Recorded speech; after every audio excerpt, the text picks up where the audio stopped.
Welcome to the Be Life Project for Bosses, Books, and Brunch. I'm Sade E. Moore, and today's discussion is inspired by The Personal Librarian, written by Marie Benedict and Victoria Christopher Murray. Now, this book was very good, and because it was written in the post-colonial era, I decided to cook some just traditional American dishes. I did make some fried fish. I used a coconut batter to fry the fish, and I love coconut. It's just a good flour to cook with. And I also made my own honey mustard sauce, which I will incorporate in the video. And I'm having some fries because fries are made of potatoes, and potatoes happen to be an American dish that came from Peru. We'll get into that another time. Let's get into this book. My top 3 things. First thing is identity. Woo! Man.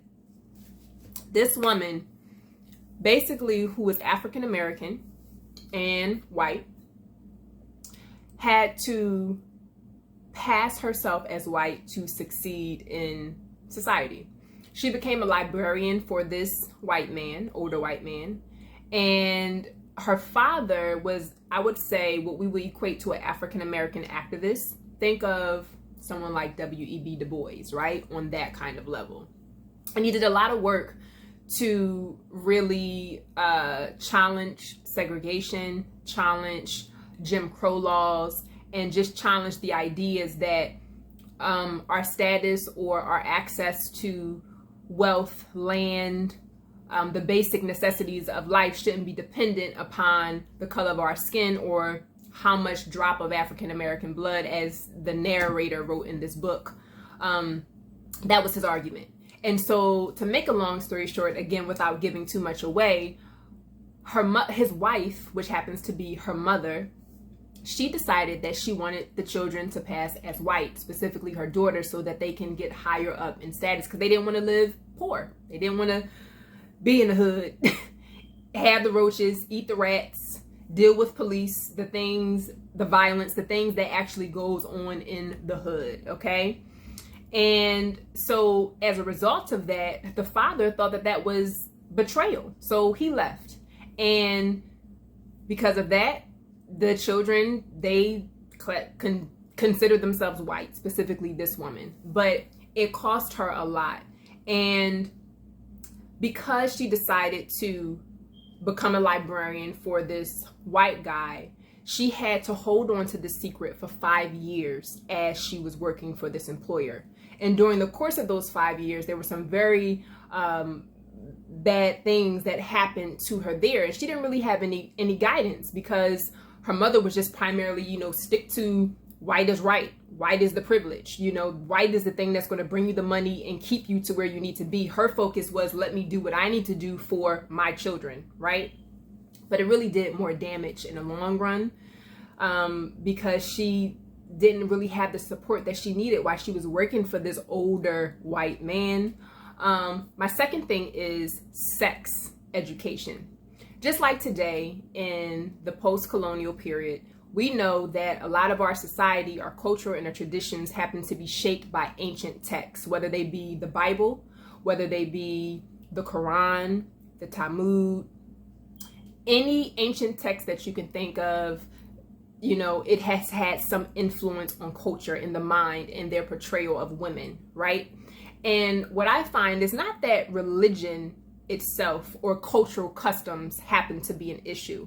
What the issue is that when we don't provide adequate education for when real humanistic desires come upon or happened upon individuals, and that they don't have the tools or education that they need to make wise decisions about who they're going to lay down with. Now, this young woman, 22 years old, happened to become head over heels over this guy. And to make a long story short, he basically used her, got what he wanted, which was sex, because she was a virgin. And she got pregnant from the one time. It only takes one time, which most of you guys know, especially women. She got pregnant from the situation. He probably was just, so in awe because it was so tight down there. But anyway, she got pregnant from the one time, and she had an abortion. And do you know that this guy didn't even fly to where she had an abortion?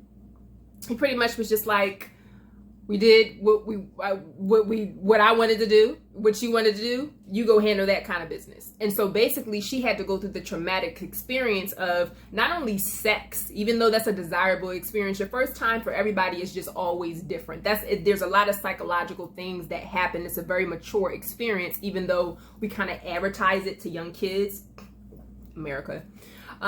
But the idea is that while she's going through these mature experiences, she's not equipped with the information and support that she needs to actually heal properly in this situation. And so she has to go through these psychological changes as she copes with the fact that she just had an abortion.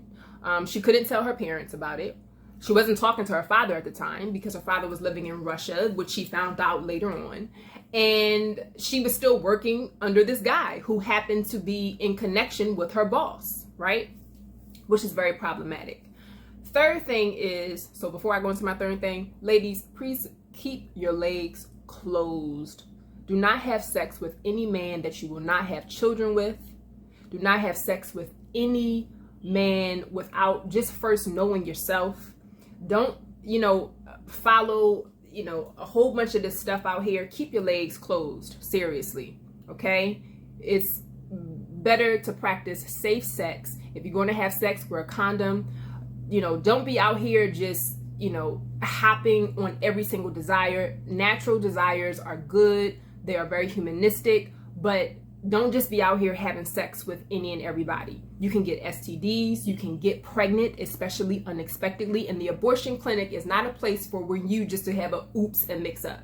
I've been there. I actually spoke about it in my book. I had an abortion when I was 13 years old. Okay? Had a very similar experience. But my daddy is one of the loves of my life. Not perfect, but things happen, parents separate, and at a time where I needed my father most, I actually was looking love in the wrong place.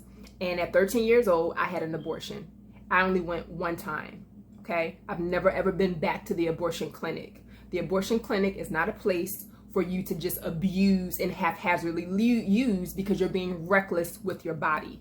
Get some sex education and have some discipline. Sex is not a bad thing. Children are not a bad thing. Children are miracles. But do not be irresponsible and do not abuse things that have been put in place for things like rape or molestation and the various different issues that women who actually, again, for example, who could have been raped and they get impregnated.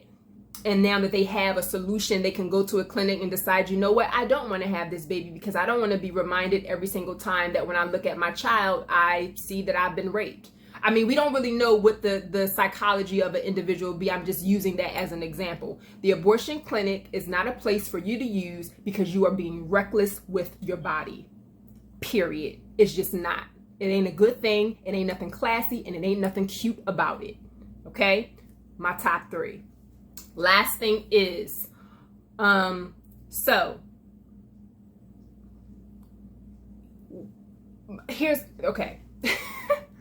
My question for you, because I'm kind of getting a little bit long, and I actually kind of forgot my long-winded. I wasn't even expecting to say some of the things that I just got finished saying, but I forgot my last one.